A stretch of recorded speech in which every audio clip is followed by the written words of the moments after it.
Hello, I'm Toycat, and every Minecraft update has big obvious things that we notice, as well as some weirder things that you might not, but every changelog also comes with this section, usually labelled technical changes. This can tend to be huge and mention things like APIs, script engines, and cameras, but what exactly does all of that mean? Well, I would not be understating it if I said that these are hugely changing Minecraft and already have done so, but how? I have a world put together that will show you exactly that, and we'll talk about why it is that Minecraft are putting such an effort into changes that most people will never notice today. Obviously though, that starts by mentioning that the biggest behind the scenes change Minecraft has been working on has been something you might have seen in a YouTube video, including on this very channel, because Minecraft has been working to add deferred rendering and all sorts of other fun shader options to Minecraft itself. This is something which is going to allow Minecraft to be made much more beautiful without having to modify it in the same way that Java does, and it's something which is very, very appealing to many people who want to have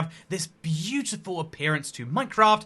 This will be available via all sorts of packs, and so keep in mind why this is happening. Effectively, Minecraft did years ago announce the Super Duper Graphics pack, but it was very, very hard to actually release, although since then they have moved towards having basically creators release lots of the things on the marketplace, and indeed lots of the content that comes out is via some creator or another, and so one of the interesting parts of that is that if a creator wanted to release a Super Duper Graphics pack, they would not be able to, and so Minecraft has been making the tools so that eventually you would. We've seen some of these released already, which is why Realism Craft and other shader style packs do exist. However, that was very stark as nighttime came in.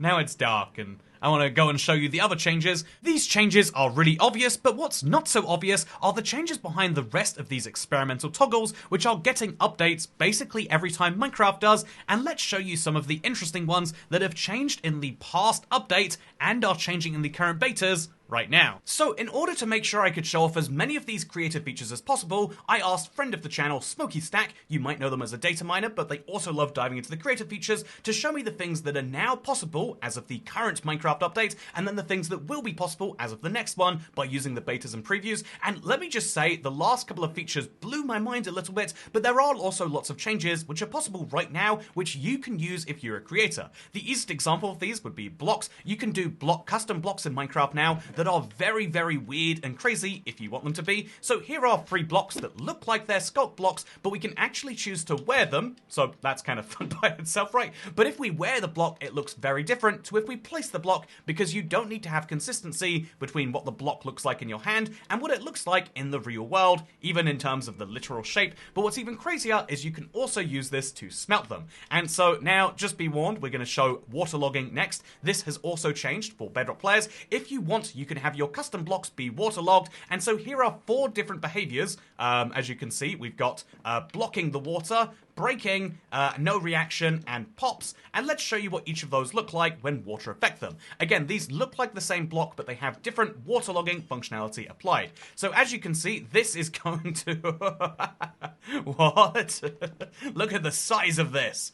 Whoa. It's so you can not only make waterloggable blocks, but also make blocks that are bigger than a single item slot. What the heck is going on here?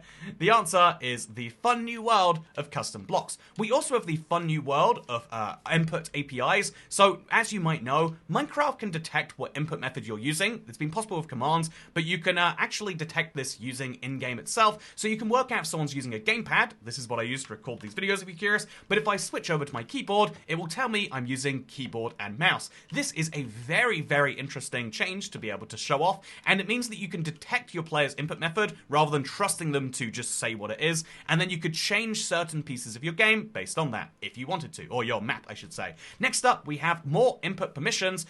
This is a really silly way to take advantage of the fact that you can block certain permissions for a world, so we could block the ability to jump, and now, even if I really want to, I'm spamming my A button, but it will not let me jump. I'll use my spacebar on my keyboard, but nope, no jumping allowed for me. That's not okay. And so, a really fun example of this is we could get into a boat, which counts as mounting it, by the way, don't ask me why, and then we could turn off dismounting, and if we were to do this by commands, we could lock players into boats for some reason, if you needed to do that for a story-driven map, you're now able to do so, and then later when they do their objective, you can turn on dismounting and let them right back out. Very, very, very powerful features. We also have the powerful feature of changes to the client biome JSON, which means we can change grass and foliage color, as well as water transparency, which means, I guess we're going to teleport away and see what this looks like.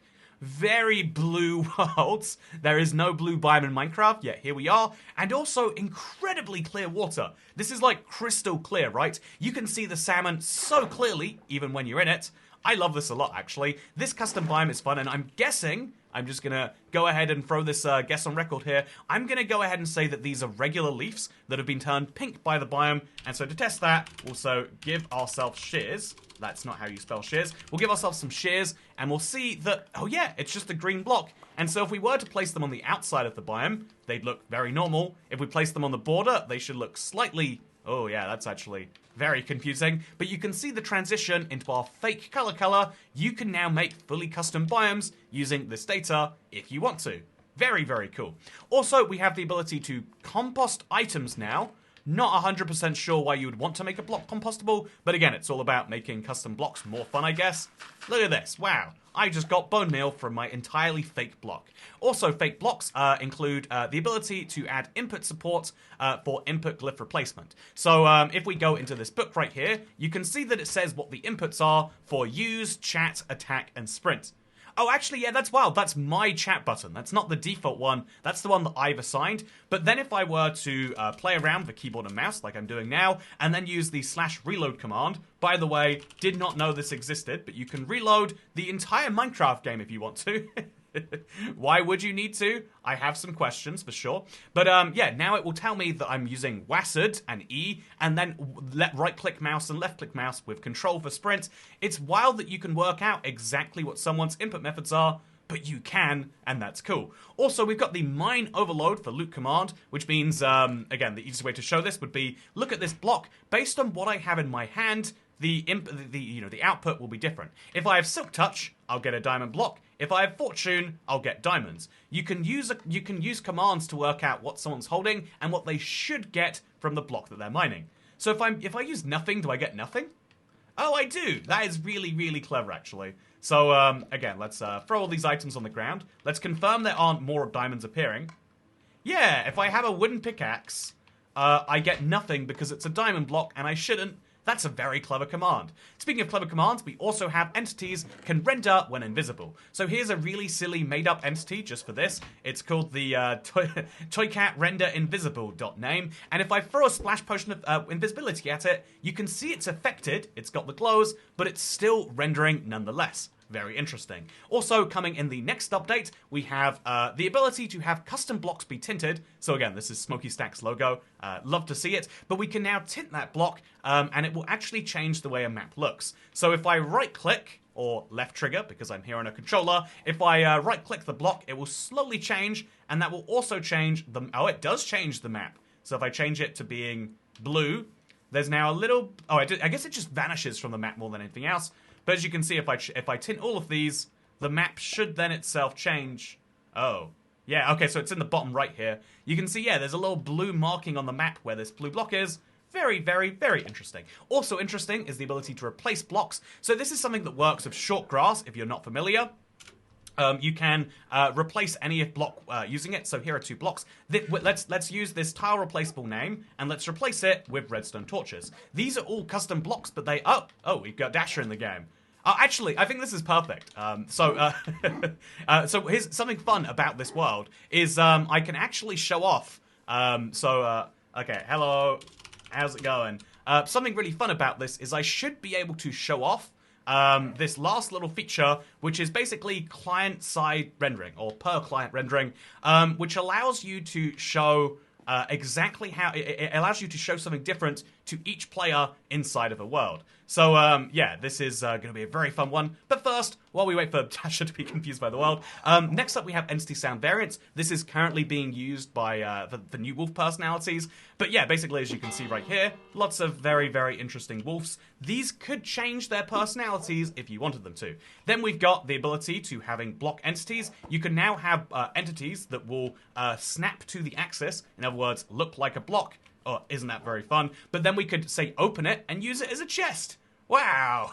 I didn't know we could do that. I've got, you can now make custom chests if you want to. So yeah, if we've got Dasha here anyway, can you press this button? Okay, so if Dasha presses that button, and I press this button, I'm now seeing this right here, and then I'm going to ask Dasha, can you take a screenshot? And then I'm going to ask, I want to see what it looks like on their screen, because if you look at my screen, I see an IBX toy cat, right? Because I hit this green button. Let's see what they see on their screen, because it should look something like this. This is per client rendering, and so now I'm going to ask her to press this button. Can you press this one? And so again, I'm going to be standing right here. And I'm going to show, yeah, like I'm seeing a X'd out toy cat. I have seen, because I pressed this, no toy cats, which is already kind of mind blowing, right, that this exists. But yeah, it's super, super fun. Anyway, so the other fun thing here is you can now make easier writable entities. And, you know, since Dasha has been very lovely here, I'll let them show off how useful this is. So this is a bee. Try and write it. So yeah, I want to see what this is a wild entity to try and ride. Maybe I should have just sat on one when I could. Oh god, they're flying off so quickly. Okay, there we go. No. Oh, she got on one. So as you can see, I actually can't see, I think. Oh, there we go. As you can see, rideable entities is now possible, and if you and if you want to make super speed bees, you better believe you can. Okay, so, okay, no, I want to get on you. Okay, I'm going to do this. I'm going to get on the subscribe bee. There we go. Oh, yeah. I can now fly this bee around the Minecraft world. Oh, I feel like I'm in control, but I don't know that I actually am. This is absolutely ridiculous, and it's one of the many things possible thanks to brand new creative functions coming into this update. And so now, I guess the only question you might be left with is, okay, it's very cool that you can do bees and custom client-side rendering, but why is Minecraft putting so much work into this? This is a huge amount of, amazing. This is a huge amount of new work for an update, right? Also, whoa, it's an entity. Right, I can just break it.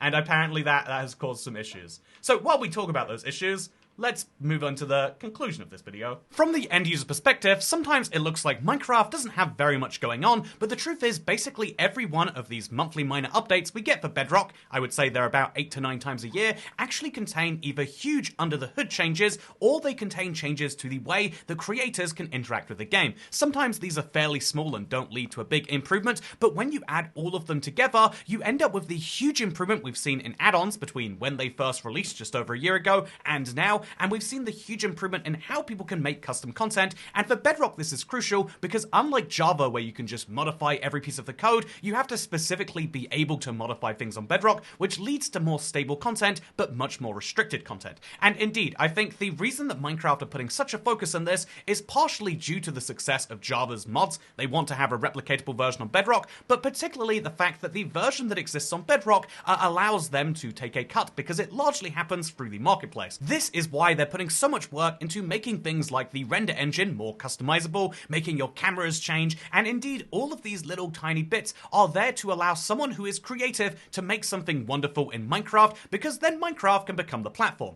You might have heard of Roblox that basically does the exact same thing, almost exclusively. According to this stat on TubeFilter, $624 million were paid out to creators last year, and I believe that is under very unfavorable terms. Roblox themselves have made billions of dollars of that, and that's without having to make that content themselves. And so from Minecraft's perspective, selling tens of millions of copies a year is great, and making hundreds of millions from that, but wouldn't it also be great if it was a platform and so they could take advantage of other people making very much the same content? This is not just useful on the business level of we could sell things, but even if people were doing this outside the marketplace, as indeed you can, it also is an opportunity to keep people invested in Minecraft, as ultimately they need to be between updates. And so yeah, I also think it's a good thing for the community community, particularly for developers. A lot of Java developers are moving over to Bedrock, mostly, let's be honest, because of the marketplace allowing them to make a living that way, but also in terms of update support, it's going to be better because unlike Java, where every minor update breaks things and you have to re-update your thing, you could play an add-on from 3 years ago that's been abandoned and it will work just fine in the modern version of Minecraft. That is something that is great for the end user too, which is where I ultimately think the big question of this is going to come. Will the move towards making these technical changes impact the end player in a positive way? That is the ultimate thing that Bedrock will need to focus on if they want to make this a win-win for everyone. Anyway, thank you for watching. Subscribe if you enjoyed this, because I'll see you in the next video. Goodbye. Assuming you make it there.